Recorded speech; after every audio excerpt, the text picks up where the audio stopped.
ابو موسیٰ اشعری کہتے ہیں کہ ایک سفر میں ہم رسول اللہ صلی اللہ علیہ وسلم کے ساتھ تھے. جب ہم کسی وادی میں اترتے تو لا الہ الا اللہ اور اللہ اکبر کہتے اور ہماری آوازیں بلند ہو جاتی.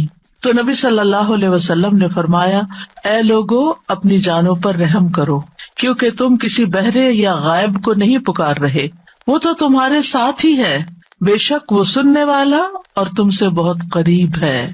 اس کا نام برکتوں والا ہے اور اس کی عظمت بہت ہی بڑی ہے.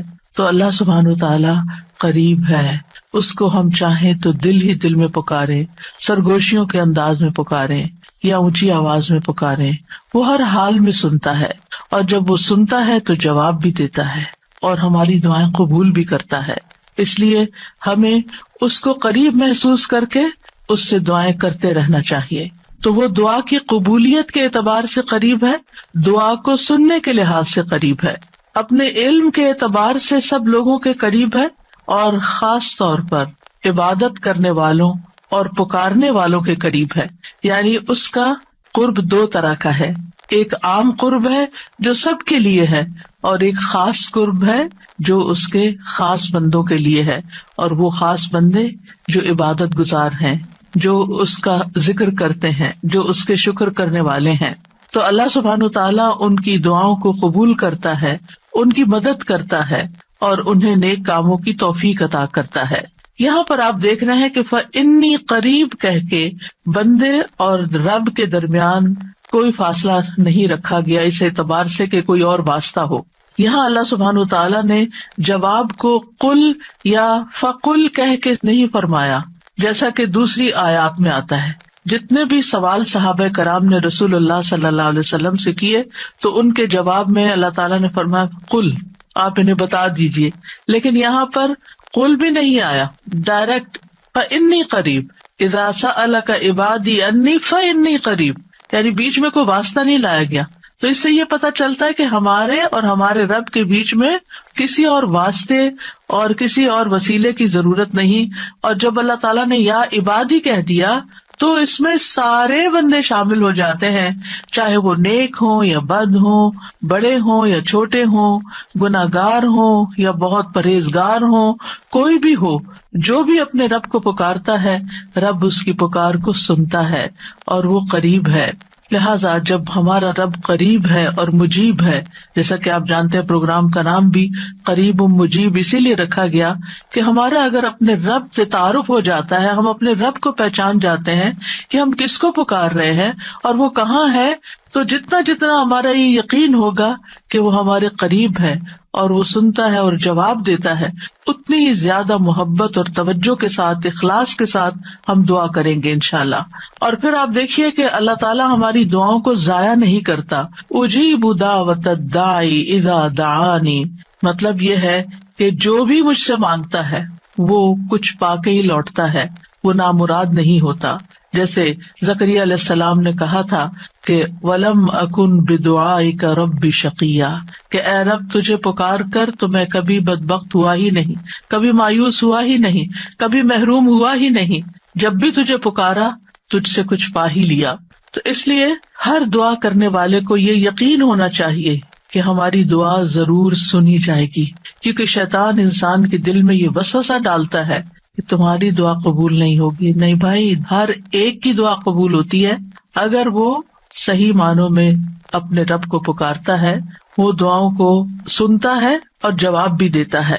ضرورت اس بات کی ہے کہ ہم اپنے دل کو حاضر کر کے اللہ سے مانگیں، اخلاص کے ساتھ مانگیں، اور قبولیت کے جو اوقات ہیں یا جو علامات ہیں ان کو سامنے رکھتے ہوئے مانگیں.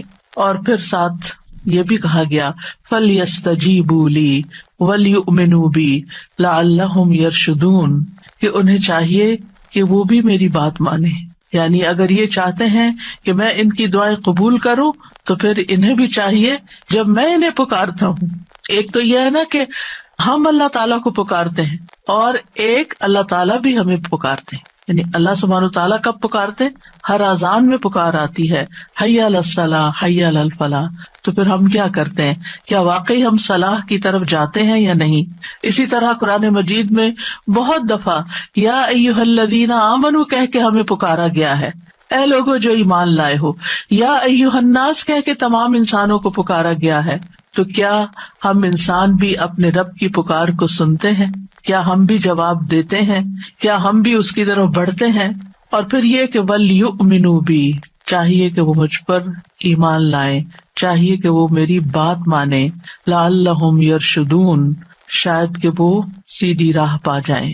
رسول اللہ صلی اللہ علیہ وسلم نے فرمایا، تم میں سے ہر ایک کی دعا قبول کی جاتی ہے جب تک کہ کوئی گناہ یا قطع رحمی کی دعا نہ کرے، بشرطے کہ جلدی بھی نہ کرے. پوچھا گیا یا رسول اللہ وہ جلدی کیا ہے؟ فرمایا یہ کہ کوئی یوں کہے کہ میں نے دعا کی اور میں نے دعا کی، یعنی دوبارہ کہ میں نے تو کئی بار دعا کی، بہت دعا کی، میری تو دعا قبول نہیں ہوتی، اور اس طرح وہ تھک ہار کر دعا کرنا چھوڑ دے. ایسا نہ کرے بلکہ دعا کرتا رہے، کیونکہ اس کی قبولیت کے مختلف طریقے ہیں. تو اللہ سبحانہ تعالیٰ ہم سے قریب ہے. ایک اور آیت میں آتا ہے سورۃ ہود کی، وَإِلَىٰ ثَمُودَ أَخَاهُمْ صَالِحًا قَالَ يَا قَوْمِ اعْبُدُوا اللَّهَ مَا لَكُم مِّنْ إِلَٰهٍ غَيْرُهُ هُوَ أَنشَأَكُم مِّنَ الْأَرْضِ وَاسْتَعْمَرَكُم فِيهَا فَاسْتَغْفِرُوهُ ثُمَّ تُوبُوا إِلَيْهِ إِنَّ رَبِّي قَرِيبٌ مُّجِيبٌ.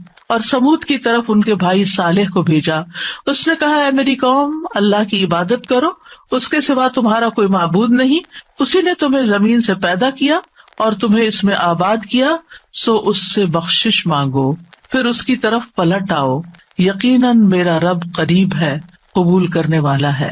ان ربی قریب مجیب. یہاں قوم سمود کی بات کی جا رہی ہے. یہ لوگ مدائن کے علاقے میں رہتے تھے جو تبوک اور مدینہ منورہ کے درمیان واقع تھا. صالح علیہ السلام نے اپنی قوم کو ایک طرف اللہ سبحانہ تعالیٰ کی عبادت کی دعوت دی، توحید کی دعوت دی کہ صرف وہی تمہارا معبود ہے جس نے تمہیں پیدا کیا، جس نے تمہیں زمین میں آباد کیا، لہٰذا تم شرک سے اجتناب کرو، صرف اللہ کی طرف رجوع کرو. کیوں؟ اس لیے کہ وہ بہت قریب ہے، اپنے بندوں کی دعائیں سنتا ہے. تو آپ دیکھیے، جو آپ کے قریب ہو اور جو آپ کی بات بھی سنتا ہو، تو کیا آپ نہیں چاہیں گے کہ آپ اس کے قریب ہوں؟ یہاں پر آپ دیکھیے کہ دعا کرنے سے پہلے دو چیزوں کی بات ہے، استغفار اور توبہ کی، کہ اس سے استغفار کرو اور توبہ کرو تو تمہاری دعائیں قبول ہوں گی. توبہ کا مطلب یہ ہے کہ گناہوں سے کنارہ کشی اختیار کرو اور اس بات کا پکا وعدہ کرو کہ آئندہ گناہ نہیں کرو گے. اور استغفار کا مطلب ہوتا ہے بخشش طلب کرنا کہ اللہ ہمیں معاف کر دے، ہمارے گناہوں پہ پردہ ڈال دے. اور توبہ اور استغفار دونوں ہم معنی بھی ہیں. امام ابن قیم کہتے ہیں استغفار میں توبہ شامل ہے اور توبہ میں استغفار شامل ہے، اور جب ان کو الگ الگ بولا جاتا ہے تو پھر اس کا معنی الگ الگ بھی ہوتا ہے. اور اگر یہ دونوں اکٹھے آئیں، یعنی ایک دوسرے کے ساتھ مل کر آئیں، تو استغفار کا مطلب یہ ہوتا ہے کہ زندگی میں جو ہم کر چکے ہیں غلط کام، برائیاں، اللہ تعالیٰ ہمیں ان کے شر سے محفوظ رکھے.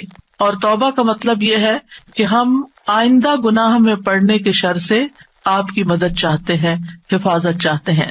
اور توبہ اس پختہ ارادہ کو بھی کہتے ہیں کہ دوبارہ گناہ نہیں کریں گے، آئندہ یہ نہیں کریں گے. تو ان ربی قریب مجیب، میرا رب یقیناً قریب ہے، مجیب ہے. اور یہاں قریب قرب سے شفقت اور اکرام کے معنوں میں، یعنی رب بہت شفیق اور مہربان ہے، بہت کریم ہے. اور اس کا اپوزٹ ہوتا ہے بعید، دور. اور بہت کا لفظ سختی کے لیے بولا جاتا ہے کہ وہ جو شفیق نہ ہو، سخت ہو، کرخت ہو، اور پھر یہ کہ کچھ نہ دے. تو ایسا نہیں ہے ہمارا رب. ہمارا رب قریب ہے، مہربان ہے، اور اس کے ساتھ ساتھ یہ کہ وہ اپنے بندوں کا اکرام کرتا ہے اور انہیں سیدھے رستے پر چلاتا ہے، ان کی رہنمائی کرتا ہے، ان کی ضروریات پوری کرتا ہے، ان کی حفاظت کرتا ہے، ان کو مدد دیتا ہے، ان کی مشکلات دور کرتا ہے. لہٰذا ہمیں اپنے رب کو قریب پاتے ہوئے، اور قربت کا ایک احساس ہوتا ہے. قریب ہونے کا مطلب یہ نہیں کہ اللہ سبحانہ تعالیٰ کسی نعوذ باللہ فزیکل فارم میں ہمارے ساتھ بیٹھے ہوئے ہیں یا ہمارے دل میں بیٹھے ہوئے ہیں، یہ مطلب نہیں ہے قریب کا. قربت ایک احساس کا نام ہے. آپ نے دیکھا ہوگا بہت سے لوگ دور ہوتے ہوئے آپ کے دل کے قریب ہوتے ہیں، اور کئی لوگ آپ کے ساتھ رہتے ہوئے، آپ کے ساتھ بیٹھے ہوئے، آپ کے ساتھ زندگی گزارتے ہوئے بھی آپ سے دور ہوتے ہیں. تو اللہ سبحانہ تعالیٰ کا قرب محسوس کرنے کی چیز ہے اس طرح کہ وہ سنتا ہے. اللہ سبحانہ وتعالیٰ سنتا ہے، السمیع ہے، اللہ تعالیٰ دیکھتا ہے، البصیر ہے، اللطیف ہے، الخبیر ہے، ہمارے دلوں کے راز بھی جانتا ہے. تو اس سے بڑھ کے قریب کون ہوگا جو شہرک سے بھی زیادہ قریب ہے، اور جو ہمارے دل میں خیال اٹھ کر جو ہمارے دماغ تک جاتا ہے اس سے پہلے کہ دماغ تک جائے وہ بیچ میں حائل ہوتا ہے اور وہ جان لیتا ہے کہ بندہ کیا سوچ رہا ہے. نہ صرف یہ کہ وہ یہ جانتا ہے کہ اس وقت کیا کر رہے ہیں ہم، وہ یہ بھی جانتا ہے ہم پاسٹ میں کیا کر چکے ہیں، اور وہ یہ بھی جانتا ہے کہ ہم فیوچر میں کیا کچھ کرنے والے ہیں. کوئی اور ہے ایسا جو اتنا زیادہ ہمیں جانتا ہو؟ کیا وہ ہماری ضروریات کو نہیں جانتا ہوگا؟ کیا وہ ہمارے دکھ کو نہیں جانتا؟ کیا وہ ہماری پریشانیوں کو نہیں جانتا؟ کیا وہ ہماری زندگی کے مقاصد کو نہیں جانتا؟ کیا وہ ہماری کوششوں کو نہیں جانتا؟ کیا وہ ہماری عبادتوں کو نہیں جانتا؟ وہ خوب جانتا ہے، وہ سب کچھ جانتا ہے. تو جو جانتا ہے اس سے مانگے بنسبت اس کے کہ جو جانتا بھی نہیں ہے اور ہم اس سے توقعات لگا کے بیٹھے رہے کہ یہ ہمارے لیے کچھ کریں گے. عام طور پر ہم جب کسی مشکل کا شکار ہوتے ہیں تو پھر بندوں کی طرف دیکھتے ہیں، نہیں، جو اپنے رب کو قریب پاتے ہیں وہ اپنے رب ہی کی طرف دیکھتے ہیں اور رب ہی کی طرف پلٹ پلٹ کر جاتے ہیں. اور تابا یتوبو کا مطلب پلٹ پلٹ کر جانا بھی ہے کہ واپس پلٹتے ہیں کہ اللہ تعالیٰ اگر ہماری کسی بات سے آپ ناراض ہو گئے یا ہم سے خفا ہیں تو ہم تیری ہی طرف پلٹتے ہیں. اعوذ بک منک، تجھ سے ڈر کے پھر تیرے ہی پاس پناہ لیتے ہیں اپنے گناہوں کے شر سے بچنے کے لیے، اپنی سیئات سے بچنے کے لیے. تو اس لیے تھرو آؤٹ جو ہمارا انشاءاللہ پروگرام ہوگا اس میں آپ یہ 2 لفظ بس پکے کر لیں، وہ قریب ہے، وہ مجیب ہے، وہ بہت قریب ہے اور وہ جواب بھی دیتا ہے، وہ دعائیں قبول بھی کرتا ہے. اس لیے اس رمضان میں خوب خوب دعائیں کرنی ہے. اور ویسے بھی آپ دیکھیں کہ دعا افضل ترین عبادت ہے. الدعاء مخ العبادہ، عبادت کا جوہر ہے، عبادت کی ٹاپ پر ہے. تو رمضان کا مہینہ عبادت کے لیے، لہٰذا اس عبادت میں دعاؤں کا ایک خاص حصہ ہونا چاہیے. دعا ہے کیا؟ دعا کا لفظ عربی زبان میں دال عین واو سے مل کر بنا ہے. دعا یدعو دعاء و دعوتن، یہ 2 مصدر ہیں اس سے. اور دعا کا لفظی معنی ہوتا ہے کسی کو آواز اور کلام کے ساتھ مائل کرنا، پکارنا، یعنی آواز بھی دینا، اس سے بات بھی کرنا اور اس کو اپنی طرف متوجہ کرنا. ایک ہوتا ہے کسی سے بات کرنا لیکن اس میں مقصد یہ نہیں ہوتا کہ میری طرف متوجہ ہو. مثلا میں آپ سے بات کر رہی ہوں اس وقت تو مجھے آپ سے یہ ایکسپیکٹیشن نہیں کہ آپ میری طرف متوجہ ہو کہ میری کوئی مدد کریں. لیکن دعا میں جب انسان پکارتا ہے تو اس کا مطلب ہوتا ہے کہ دوسرا متوجہ ہو اور جس مقصد کے لیے اس کو پکارا جا رہا ہے وہ مقصد بھی پورا ہو جائے. عربی میں کہتے ہیں دعوت اللہ، میں نے اللہ کو پکارا، یعنی میں نے سوال کرتے ہوئے، اللہ تعالیٰ کی طرف عاجزی کرتے ہوئے جو خیر ہے اس کے پاس اس میں رغبت رکھی اور اس رغبت کو طلب کرنے کے لیے اس کو پکارا، یعنی اس رغبت کے ساتھ اس کو پکارا. قرآن مجید میں دعا کا لفظ مختلف معنوں میں استعمال ہوا ہے. نمبر 1 دعا بمعنی ندا، آواز دینے کے معنوں میں. دعا کا مطلب کیا؟ آواز دینا. جیسے سورۃ آل عمران میں آتا ہے فَقُلْ تَعَالَوْا نَدْعُ أَبْنَاءَنَا وَأَبْنَاءَكُمْ وَنِسَاءَنَا وَنِسَاءَكُمْ وَأَنفُسَنَا وَأَنفُسَكُمْ. تو آپ کہہ دیجئے کہ آؤ ہم اپنے اور تمہارے بیٹوں کو اور اپنی اور تمہاری عورتوں کو بلا لیں، پکار لیں، یعنی تم بھی ان کو بلا لو، ہم بھی بلا لیتے. تو بلانے کے معنوں میں استعمال ہوتا ہے. تو عربی زبان میں دعا اور ندا یہ 2 لفظ مترادف بھی ہیں، ایک دوسرے سے ملتے جلتے ہیں، سینونیمز ہیں، ایک جگہ پر اکٹھے بھی استعمال ہوئے ہیں. الا دعاء و نداء، کہ پکار اور آواز کے سوا کچھ نہیں سنتا. پھر اسی طرح دعا بمعنی طلب کرنا، کسی چیز کی ڈیمانڈ کرنا. قرآن مجید میں آتا ہے وَلَا تَزِرُ وَازِرَةٌ وِزْرَ أُخْرَى وَإِن تَدْعُ مُثْقَلَةٌ إِلَىٰ حِمْلِهَا لَا يُحْمَلْ مِنْهُ شَيْءٌ وَلَوْ كَانَ ذَا قُرْبَىٰ. اور کوئی بھی بوجھ اٹھانے والا کسی دوسرے کے گناہوں کا بوجھ نہ اٹھائے گا. یہ کب کی بات ہے؟ قیامت کے دن. اور کوئی بوجھ سے لدا ہوا شخص اپنا بوجھ اٹھانے کے لیے کسی کو بلائے گا، اس کو پکارے گا، وَإِن تَدْعُ، تو وہ اس میں سے کچھ بھی نہیں اٹھا سکے گا، کوئی مدد نہیں کرے گا قیامت کے دن، اگرچہ وہ قریبی رشتے دار ہی کیوں نہ ہو. تو کسی کو مدد کے لیے بلانا، آؤ میرا سامان اٹھاؤ، میرا بوجھ اٹھاؤ، اس کے لیے بھی لفظ دعا جس میں ایک طلب پائی جاتی ہے استعمال ہوتا ہے. اسی طرح دعا کا لفظ بمعنی قول بات کے بھی استعمال ہوتا ہے. قرآن مجید میں آتا ہے فما کان دعواہم اذ جاءہم بأسنا الا ان قالوا انا كنا ظالمین. جب ان کے پاس ہمارا عذاب آیا تو ان کا قول اس کے سوا کچھ نہ تھا کہ وہ کہنے لگے بے شک ہم ہی ظالم تھے. تو یہاں پر قول یا بات کے معنوں میں آیا ہے. پھر اسی طرح دعا کا لفظ عبادت کے معنوں میں بھی آتا ہے. سورۃ کہف میں نوجوانوں کا جو قصہ آتا ہے جس میں وہ اپنے ایمان کو بچانے کے لیے غار کی طرف جا رہے تھے تو اللہ تعالیٰ نے ان کے بارے میں فرمایا وَرَبَطْنَا عَلَىٰ قُلُوبِهِمْ إِذْ قَامُوا فَقَالُوا رَبُّنَا رَبُّ السَّمَاوَاتِ وَالْأَرْضِ لَن نَّدْعُوَ مِن دُونِهِ إِلَٰهًا لَقَدْ قُلْنَا إِذًا شَطَطًا. اور ہم نے ان کے دلوں کو مضبوط کر دیا جب وہ اٹھ کھڑے ہوئے تو کہنے لگے ہمارا رب تو آسمانوں اور زمین کا رب ہے، ہم ہرگز اس کے سوا کسی الہ کو نہیں پکاریں گے، یعنی اس کی عبادت نہیں کریں گے، اور اگر ہم ایسا کریں تو یقیناً ہم نے ناانصافی کی بات کی. تو دعا بمعنی عبادت. پھر اسی طرح پانچواں معنی قرآن مجید میں دعا بمعنی فریاد کرنا، طلب کرنا، فریاد کرنا. اور اس میں وَإِن كُنتُمْ فِي رَيْبٍ مِّمَّا نَزَّلْنَا عَلَىٰ عَبْدِنَا فَأْتُوا بِسُورَةٍ مِّن مِّثْلِهِ وَادْعُوا شُهَدَاءَكُمْ. اگر تمہیں اس قرآن میں شک ہے جو ہم نے اپنے بندے پر نازل فرمایا تو اسی طرح کی ایک سورت تم بھی بنا لاؤ اور اللہ کے سوا اپنے گواہوں مددگاروں کو بھی بلا لو. فریاد کرو کہ وہ آئے اور تمہاری مدد کرے، یعنی مدد کے لیے پکارنا، یہ معنی ہے. پھر اسی طرح دعا بمعنی کسی چیز کی ترغیب دینا، یعنی کسی چیز کی طرف دعوت دینا. نوح علیہ السلام نے اپنی قوم کو پکارا تھا قال رب انی دعوت قومی لیلا ونہارا.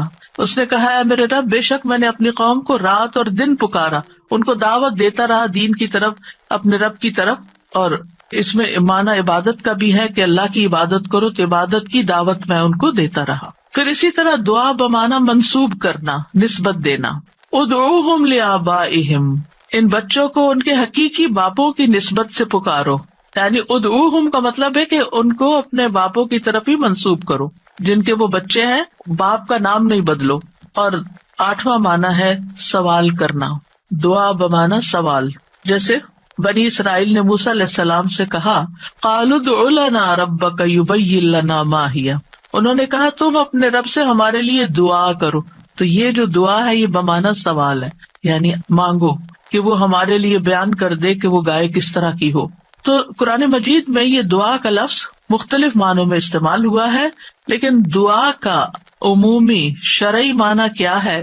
اللہ کی بارگاہ میں عاجزی کے ساتھ سوال کرنا اور اللہ کے پاس جو خیر ہے اس میں راغب ہونا، رغبت رکھنا. اللہ کی بارگاہ میں اللہ کے حضور عاجزی کے ساتھ سوال کرنا، چیخ چلا کے نہیں بلکہ بہت ہمبل طریقے سے. اور جو خیر اللہ کے پاس ہے اس میں رغبت رکھنا، اس کا شوق رکھنا. تیبی کہتے ہیں اس سے مراد ہے اللہ کی بارگاہ میں انتہا درجے کی عاجزی، انکساری اور محتاجگی ظاہر کرنا. جیسے موسیٰ علیہ السلام نے دعا کیا کی تھی رب انی لما انزلت الی من خیر فقیر. اپنے فقر، اپنی محتاجی، اپنی ضرورت کا اظہار کیا تھا. انی لما انزلت الی من خیر فقیر.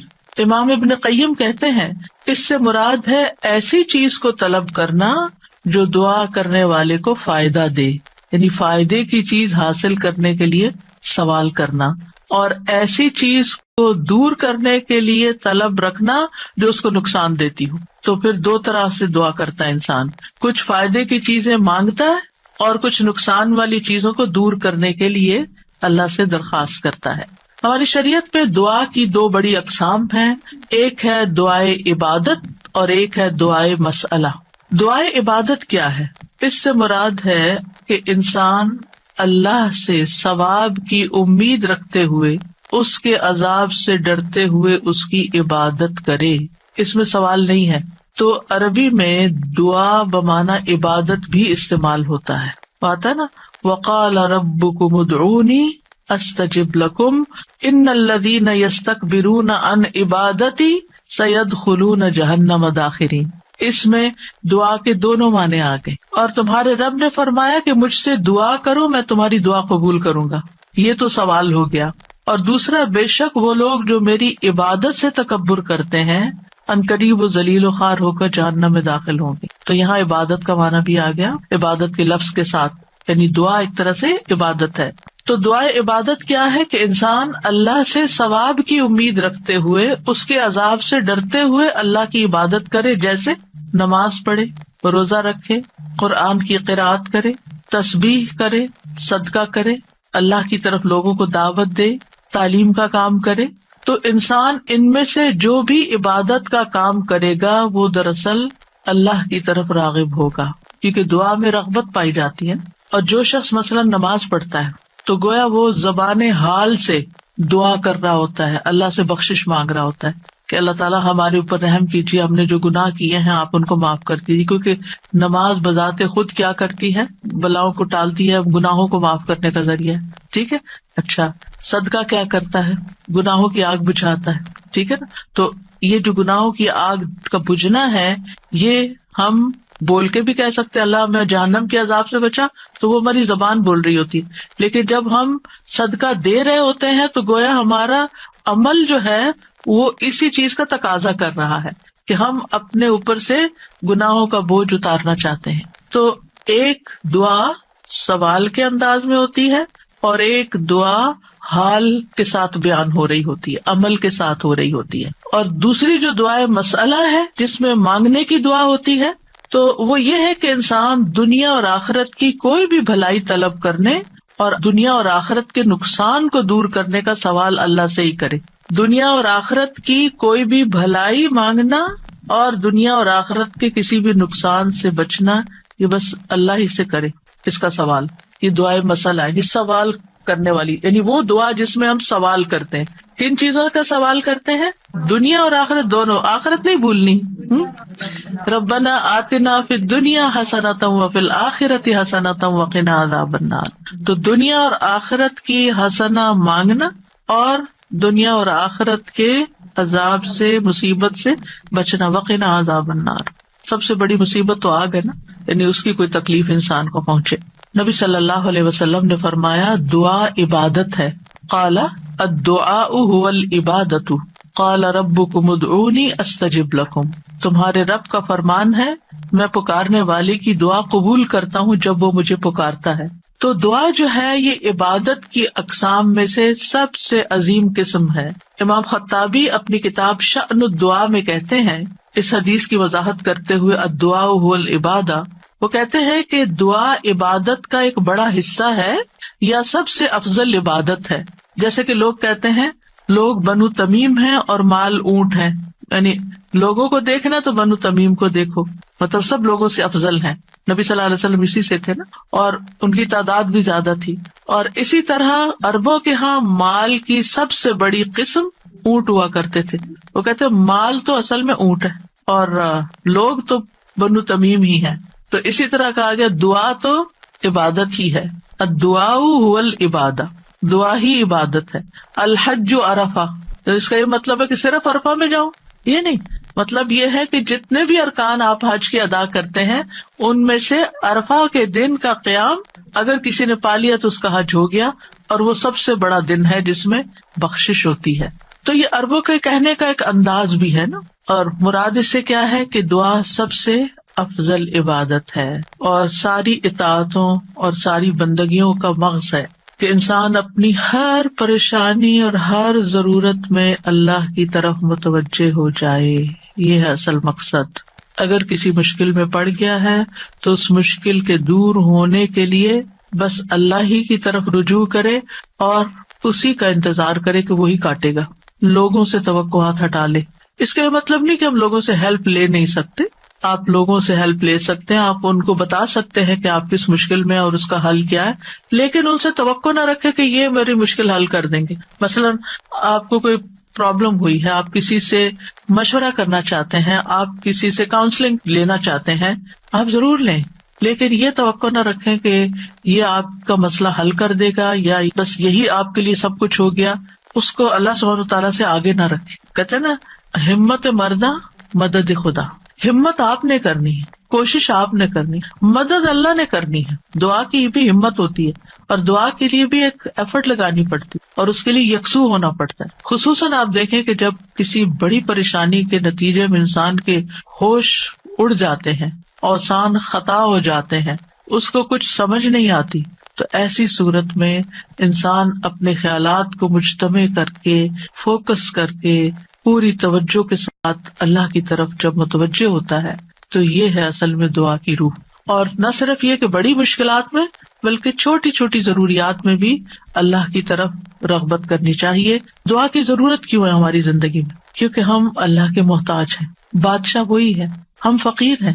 یا ایھا الناس انتم الفقراء الی اللہ، اے لوگو تم سب اللہ کے محتاج ہو. کوئی بھی انڈیپینڈنٹ نہیں، کوئی بھی یہ نہیں کہہ سکتا کہ میں اپنے سب کام خود ہی کر سکتا ہوں. واللہ هو الغنی الحمید، اور اللہ سب سے بے پرواہ ہے اور تعریف کے لائق ہے. بندوں میں سے کوئی بھی بے پرواہ نہیں ہو سکتا، ہم سب محتاج ہیں. دوسری بات، اللہ سارے خزانوں کا مالک ہے. وَإِن مِّن شَيْءٍ إِلَّا عِندَنَا خَزَائِنُهُ، کوئی چیز ایسی نہیں، وَإِن مِّن شَيْءٍ إِلَّا عِندَنَا خَزَائِنُهُ، کہ جس کے خزانے ہمارے پاس نہ ہوں. آپ کوئی چیز آرڈر کرنا چاہتے ہیں تو پتہ چلتا ہے وہ تو ہے ہی نہیں، ختم ہو گئی، اسٹاک ختم، آؤٹ آف اسٹاک. بڑی سے بڑی کمپنی، بڑے سے بڑے ریسورسز رکھنے والے انسانوں سے جب آپ مانگتے ہیں تو آپ دیکھیں کیا ہوتا ہے کہ انسان بعض اوقات وہ اوپر جا کے اتنی نیچے گرتے ہیں کہ پائی پائی کے محتاج ہو جاتے ہیں. ایسی مثالیں آپ نے بھی دیکھی ہوں گی، سنی بھی ہوگی کہ کہاں ان کے پاس بہت کچھ تھا اور کہاں وہ زیرو پہ آ گئے. اللہ تعالیٰ ایسا نہیں ہے، ہمیشہ سے ہے اس کے پاس اور ہمیشہ رہے گا. ساری مخلوق اگر کسی میدان میں جمع ہو کر سب کچھ مانگے تو بھی اللہ تعالیٰ کے خزانوں میں اتنی کمی نہیں آتی جتنی ایک سوئی کو سمندر میں ڈبو کے نکالا جائے تو پانی جو سوئی کے ساتھ لگتا ہے اتنی بھی کمی نہیں ہوتی. وہ جتنا چاہے خرچ کرتا رہے، جتنا چاہے وہ بندوں کو دیتا رہے، پھر بھی اس کے ہاتھ بھرے رہتے ہیں، ان میں کوئی کمی نہیں ہوتی. ایک اور آیت میں آتا ہے سورۃ المنافقون میں، وَلِلَّهِ خَزَائِنُ السَّمَاوَاتِ وَالْأَرْضِ، آسمانوں اور زمین کے خزانے اللہ کے پاس ہیں. پھر کیا کرنا چاہیے؟ اس کے پاس جانا چاہیے جس کے پاس کوئی خزانہ نہیں ہے، اس کے پاس جو سارے خزانوں کا مالک. مشکل یہ ہے کہ ہمارے مانگنے میں کمی ہوتی ہے، دیر ہوتی ہے. وہ سب کچھ دے سکتا ہے، سب کچھ ہے اس کے پاس، یو نیم اٹ. آپ گھر جا کے بیٹھیں، غور کریں، نماز کے بعد کسی اور خاموشی تنہائی کے وقت مجھے کیا چاہیے، مجھے کیا مسئلہ ہے، مجھے کیا پرابلم ہے، میری کیا پریشانی ہے، کیا اللہ کے پاس اس کا حل ہے؟ یقیناً ہے، وہ کر سکتا ہے، بالکل کر سکتا ہے. پھر مجھے کیا کرنا چاہیے؟ اسی سے مانگنا چاہیے، اس سے گڑ گڑا کے مانگنا چاہیے، اس سے اپنی محتاجی اور اپنی بیچارگی کا اظہار کر کے مانگنا چاہیے. امن یجیب المضطر اذا دعاہ ویکشف السوء، اللہ تعالیٰ آپ سے پوچھتے ہیں کون ہے جو بے قرار کی، مضطر، بے قرار، بے چین انسان کی بات سنتا، اس کو جواب دیتا. امن یجیب المضطر اذا دعاہ، جب بھی وہ اس کو پکارتا ہے، ویکشف السوء، اور وہ تکلیف کو دور بھی کرتا ہے. ایسا نہیں کہ وہ صرف سن رہا ہے، اس نے وہ تکلیف دور بھی کر دینی ہے.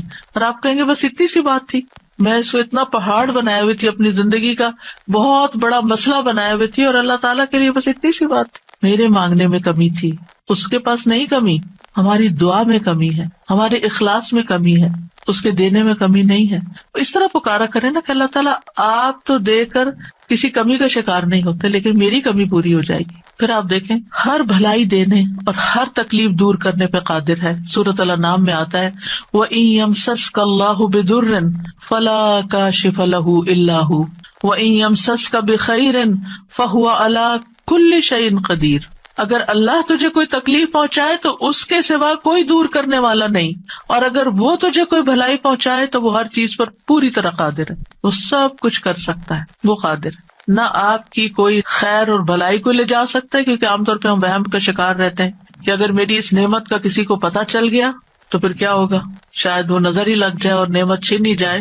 ہر وقت اس وہم کا شکار رہنا دراصل اپنے آپ کو ٹارچر کرنا ہے. نہیں، وَإِن يَمْسَسْكَ بِخَيْرٍ، اگر اللہ نے آپ کو کوئی خیر دی ہے، فَهُوَ عَلَى كُلِّ شَيْءٍ قَدِيرٌ، وہ ہر چیز پہ قادر ہے، وہ آئندہ بھی دیے رکھے گا. اس نے اس لیے تھوڑی دی ہے کہ بس ایک بندہ کوئی دیکھے اس چیز کو اور بس وہ واپس لے لے، وہ ایسا نہیں کرتا. ایک روایت میں آتا ہے کہ ایک شخص نے رسول اللہ صلی اللہ علیہ وسلم سے پوچھا، اے اللہ کے رسول، آپ کن چیزوں کی دعوت دیتے ہیں؟ یعنی آپ کی دعوت کیا ہے، آپ کیا بتاتے ہیں لوگوں کو، آپ کیا سکھاتے ہیں؟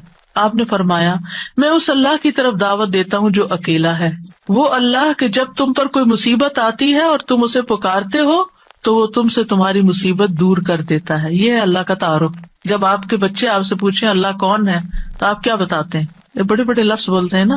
یہ دیکھیں یہاں پر کیا بولا گیا، اتنے سمپل. آپ بچے کو کہہ سکتے ہیں اللہ وہ ہے جو تمہیں کھانا دیتا ہے، اللہ وہ ہے جو تمہیں فلاں چیز دیتا ہے، تمہیں ماما بابا دیے ہیں. جو جو بچے کی ضرورت ہوتی ہے ایج کے حساب سے آپ اس اعتبار سے بچے کو اللہ کا تعارف کرا سکتے ہیں، وہ ان چیزوں کے ساتھ جو نظر آتی ہیں اور جو اس کی پسند کی ہیں کہ وہ ہے اللہ.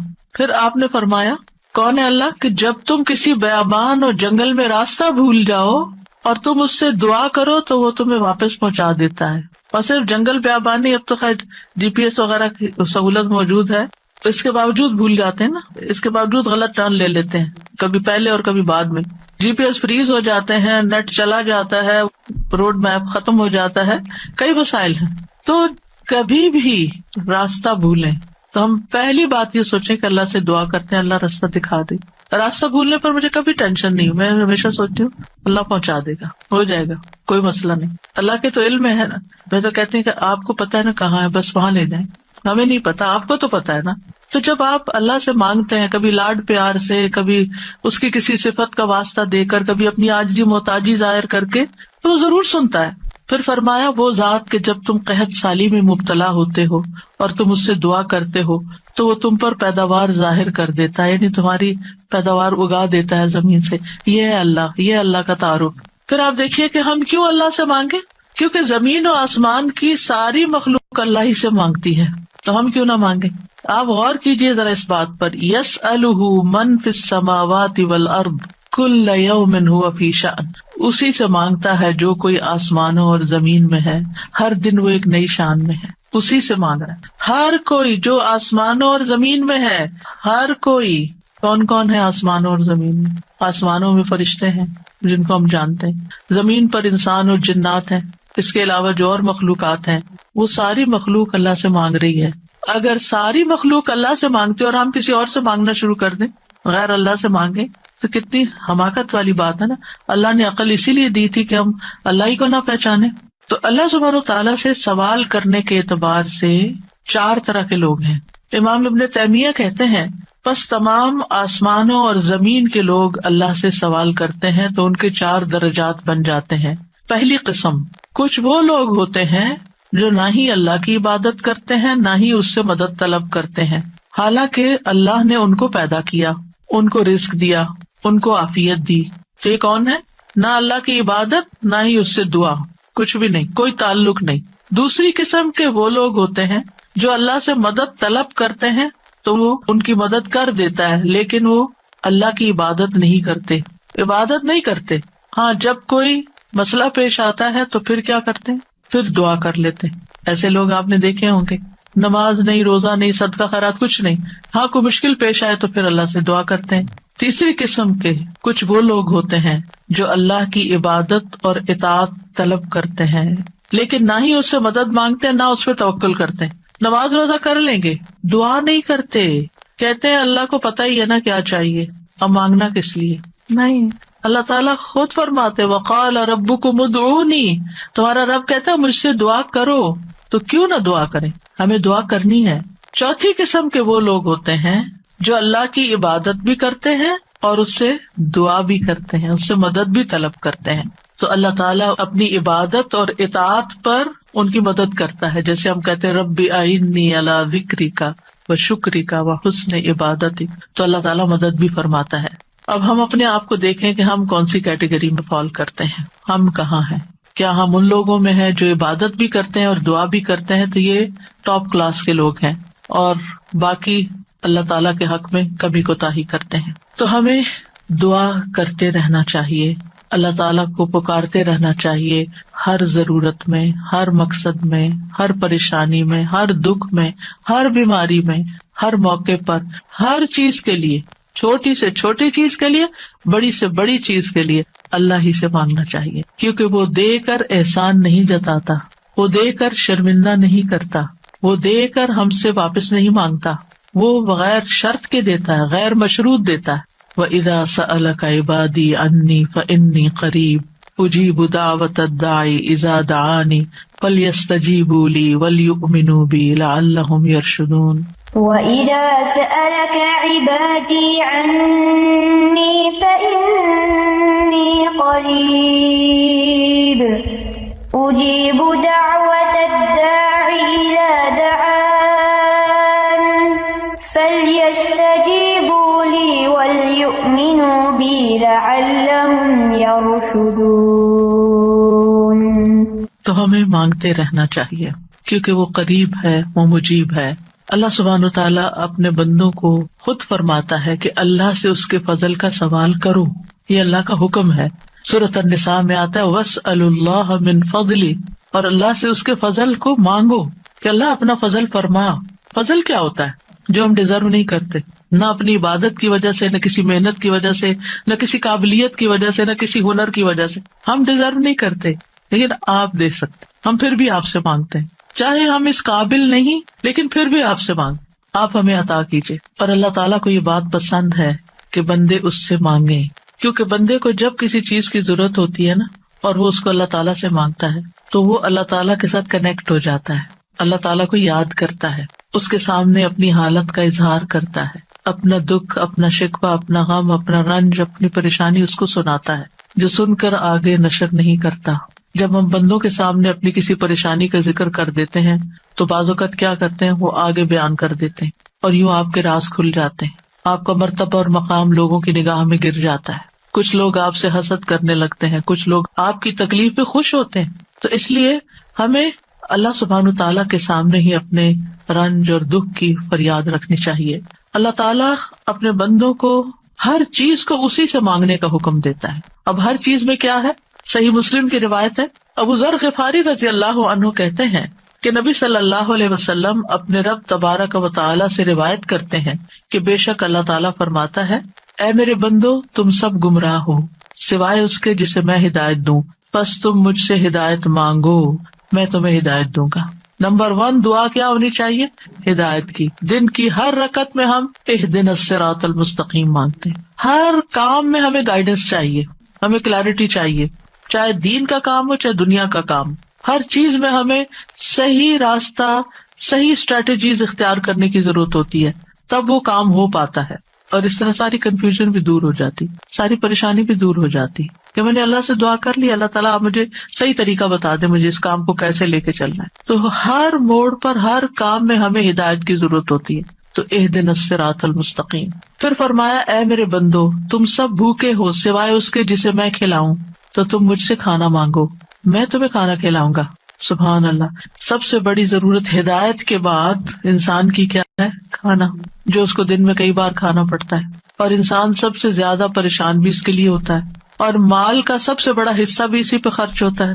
یعنی دن میں اگر آپ دیکھیں تو آپ ہر روز اپنا لباس نہیں خریدتے، ہر روز آپ اپنی ٹوائلٹریز نہیں خریدتے، ہر روز اپنی اور چیزیں نہیں خریدتے، برتن نہیں خریدتے، کٹلری، جیولری، یہ سب روز تھوڑی خریدا جاتا ہے.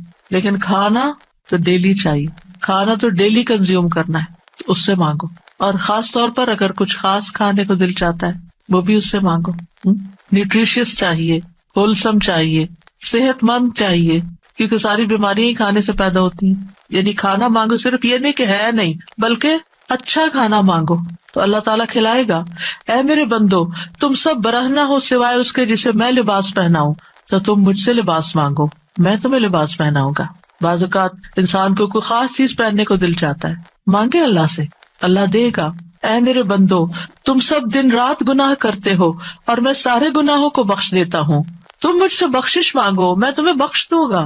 کیوں اپنے اوپر بوجھ لیے پھرتے ہو؟ کتنے گناہ کر لیے، بہت لیٹ کر دیا، پتہ نہیں اب میری معافی ہوگی یا نہیں، اب میں کیا کروں؟ وہ معاف کر دے گا، مانگ کر تو دیکھو.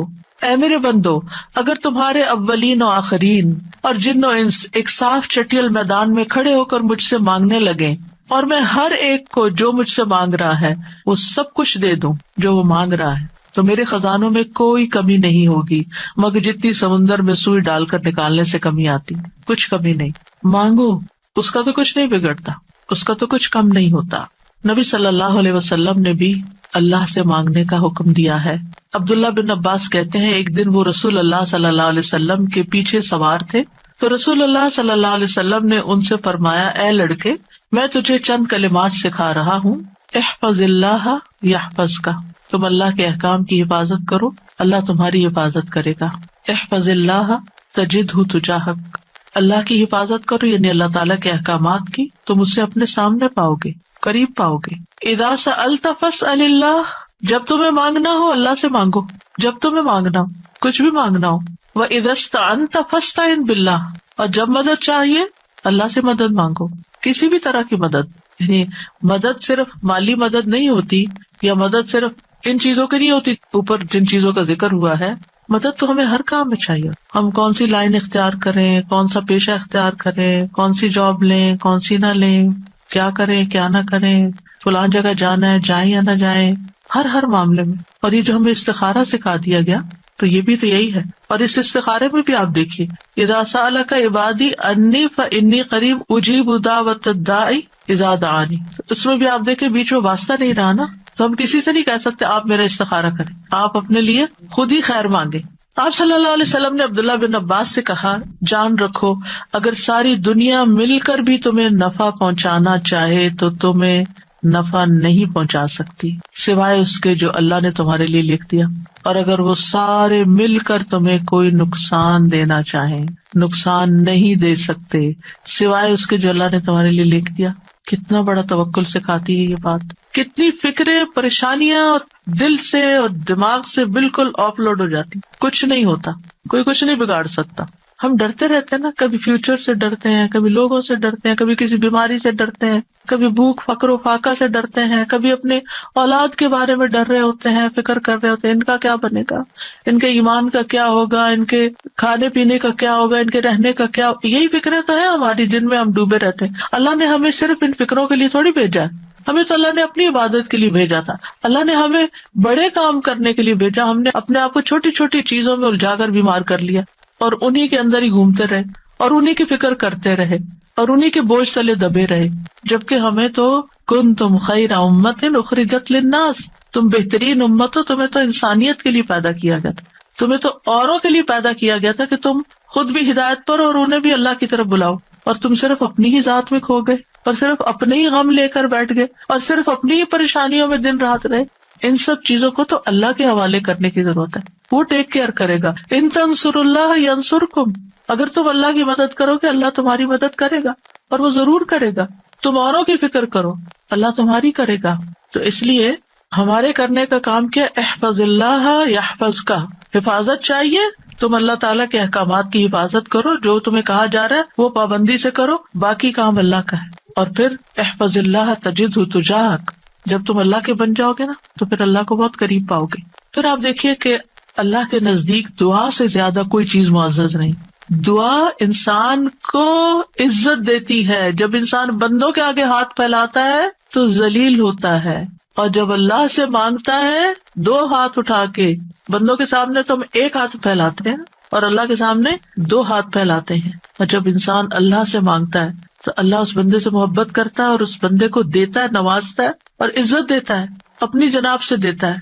اور جب بندوں سے مانگتے ہیں تو وہ کبھی دیتے ہیں کبھی نہیں دیتے، اور کبھی دے کے اذیت بھی دیتے ہیں، اور پھر احسان جتاتے ہیں، دکھ دیتے ہیں، ذلیل کرتے ہیں، بعض اوقات آپ کی انا کو مجروح کر دیتے ہیں، آپ کی عزت کو مجروح کر دیتے ہیں، آپ کو بعض اوقات بدنام کر دیتے ہیں۔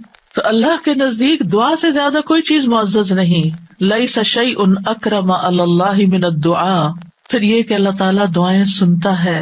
وَلَقَدْ نَادَانَا نُوحٌ فَلَنِعْمَ الْمُجِيبُونَ، یقیناً نوح نے ہمیں پکارا تو ہم بہت اچھے قبول کرنے والے ہیں۔ ہم نے ان کی سنی، ہمیں کیوں بتایا جا رہا ہے؟ تاکہ تم بھی پکارو، تمہاری بھی سنی جائے گی۔ ابراہیم علیہ السلام نے کیا کہا تھا، ان ربی لسمیع الدعاء، میرا رب تو یقیناً دعا سننے والا ہے، وہ تو ضرور سنتا ہے۔ اور پھر خاص طور پر جو مضطر ہو، بے چین ہو، بے قرار ہو، لاچار ہو، امن یجیب المضطر اذا دعاہ ویکشف السوء، یہ لاچار کون ہوتا ہے؟ ابن عباس کہتے ہیں اس سے مراد وہ شخص ہے جس کی ایسی ضرورت ہو جو اس کو مشقت میں ڈال دے، یعنی مصیبت میں پڑ جائے انسان، چاہے اندر قلبی روحانی طور پر، چاہے مالی طور پر، چاہے صحت، یعنی کسی بھی اعتبار سے جو چیز اس کو مشکل میں ڈال دے۔ مشقت میں، یہ لاچاری ہوتی ہے، یہ کہتے ہیں ڈپینڈنسی جیسے ہو جاتی ہے دوسروں پر۔ سدی کہتے ہیں کہ اس سے مراد وہ شخص ہے جس کے پاس کوئی ہیلا چارہ قوت باقی نہ رہے، یعنی دنیا میں اس کا کوئی وسیلہ سبب نہیں رہا، تنہا رہ گیا، وہ سنتا ہے۔ ذنون کہتے ہیں اس سے مراد وہ شخص ہے جو اپنے تعلقات کو اللہ کے سوا سب سے کاٹ دے، بس اللہ ہی ہے میرا۔ ابو جعفر کہتے ہیں کہ اس سے مراد مفلس شخص ہے جس کے پاس کچھ نہیں۔ سہل بن عبداللہ کہتے ہیں اس سے مراد وہ شخص ہے جو اپنے ہاتھ دعا مانگتے ہوئے اللہ کی طرف بلند کرتا ہے، اوپر اٹھاتا ہے، حالانکہ اس کے پاس اطاعت کا کوئی نیکی کا کام نہیں ہوتا جس کو وہ وسیلہ بنا سکے۔ لاچار، اب ہر جگہ سے مایوسی ہوگی، اب ایک ہی راستہ ہے، اور وہ راستہ شیطان کہتا ہے تم تو اتنے نافرمان ہو، تمہاری نہیں سنی جائے گی، نہیں، وہ پھر بھی سنتا ہے۔ اما یجیب المضطر، اصل میں بندے تو ہم اللہ ہی کے ہیں نا، چاہے ہم اللہ کو اپنا بنائیں یا نہ بنائیں، ہیں تو اسی کے، جانا تو اسی کی طرف ہے، دنیا میں بھی اسی کی طرف جانے کی ضرورت پیش آتی ہے۔ اور پھر آپ دیکھیے کہ اللہ تعالیٰ کا قبولیت کا وعدہ بھی ہے، اور وہ بندوں کی حاجات پوری کرتا ہے۔ اللہ تعالیٰ خود پکارتے ہیں جب رات کا ایک تہائی حصہ بچتا ہے، آسمان دنیا پہ نزول فرما کے اللہ تعالیٰ فرماتے ہیں کون ہے جو مجھ سے دعا کرے تو میں اس کی دعا قبول کروں، کون ہے جو مجھ سے بخشش طلب کرے تو میں اسے بخش دوں، کون ہے جو مجھ سے رزق مانگے تو میں اس کو رزق عطا کروں، کون ہے جو تکلیف دور کرنے کی درخواست کرے تو میں اس کی تکلیف دور کروں۔ اور یہ اعلان فجر کے طلوع ہونے تک ہوتا رہتا ہے۔ تو اللہ تعالیٰ پکار رہے ہیں کہ مانگو مجھ سے۔ اب دیکھیے اگر کبھی آپ کے پیرنٹس میں سے کوئی یا کوئی بڑا یا اگر آپ سے کہے کہ اچھا مانگو، کیا مانگتے ہو، فرمائش کرو، کیا کرتے ہیں ہمارا حال کیا ہوتا ہے؟ بہت خوش ہو جاتے ہیں، اتنی بڑی آفر آ گئی ہے، کرو فرمائش، کیا چاہیے، جیولری چاہیے، کپڑے چاہیے، جو چاہیے مانگو۔ تو ہمارا خوشی سے ایسا حال ہوگا کہ ہمیں یہ بھی یاد نہیں رہے گا کہ اب مانگنا کیا ہے آپ نے۔ اللہ سبحانہ وتعالیٰ روز ہمیں پکارتے ہیں کرو فرمائش، مانگو، کچھ مانگو، اور ہم مانگتے ہی نہیں۔ جاگ بھی جائے تو ہم مانگتے نہیں، مانگنے کی ضرورت ہے۔ آپ دیکھیے کہ دنیا کے بادشاہ جب کوئی سوالی آتا ہے، کوئی بیگر آتا ہے، وہ دروازے بند کر دیتے ہیں۔ جو انسان 2 سے 3 دفعہ آپ سے کچھ مانگ چکا ہو، جب آپ اس کو دیکھتے ہیں تو وہ موڑ کے چل دیتے ہیں، یہ پھر آ گیا ہے، پھر کچھ مانگے گا۔ کیا اللہ تعالیٰ بھی ایسا کرتا ہے؟ 100 بار آئے آپ اس کے پاس، 100 بار عطا کرے گا۔ وہ اپنا دروازہ بند نہیں کرتا، وہ اپنی دولت نہیں چھپاتا، وہ تمہارے لیے ہر روز رات کو دروازہ کھولتا ہے، آ جاؤ تم میری طرف، مانگو مجھ سے۔ امام ابن قیم کہتے ہیں اللہ جس کے ساتھ خیر کا ارادہ کرتا ہے اس کے لیے ذلت کا، عاجزی کا، اللہ کی بارگاہ میں پناہ پکڑنے اور محتاجی ظاہر کرنے کا دروازہ کھول دیتا ہے، یعنی اس کو دعا مانگنا آ جاتا ہے، اور جس کو دعا کی توفیق مل گئی اس کو ہر خیر مل گئی۔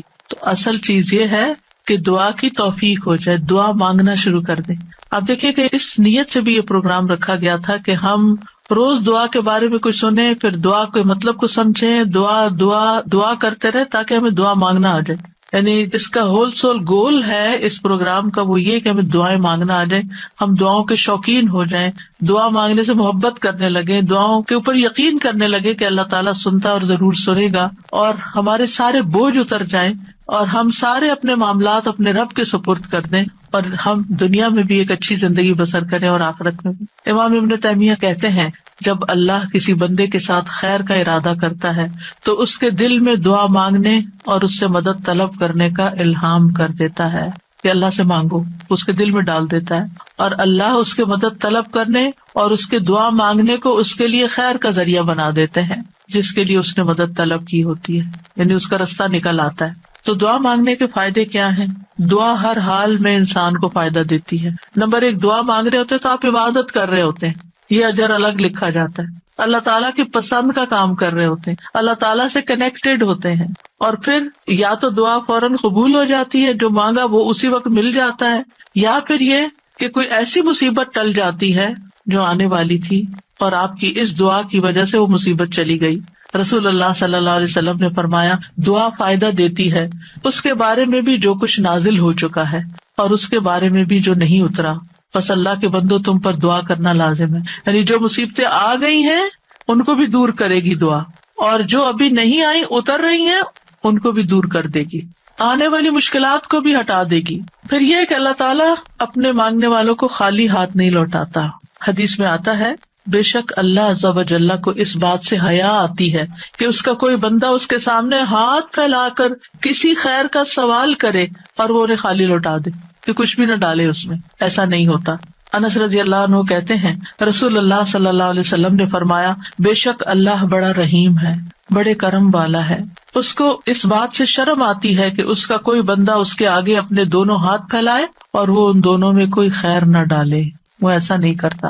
جو مسلمان بھی اپنی حاجت اللہ کے آگے رکھ دیتا ہے اللہ تعالیٰ اسے ضرور نوازتا ہے، ضرور دیتا ہے۔ رسول اللہ صلی اللہ علیہ وسلم نے فرمایا جو مسلمان اپنا چہرہ اللہ کے سامنے گاڑ کر یعنی پورے فوکسڈ طریقے سے توجہ کے ساتھ کسی چیز کا سوال کرتا ہے وہ اس کو وہ چیز ضرور عطا کرتا ہے، خواہ جلدی عطا کرے یا ذخیرہ کر کے رکھ لے، اس کے لیے اگلی دنیا میں عطا کرے۔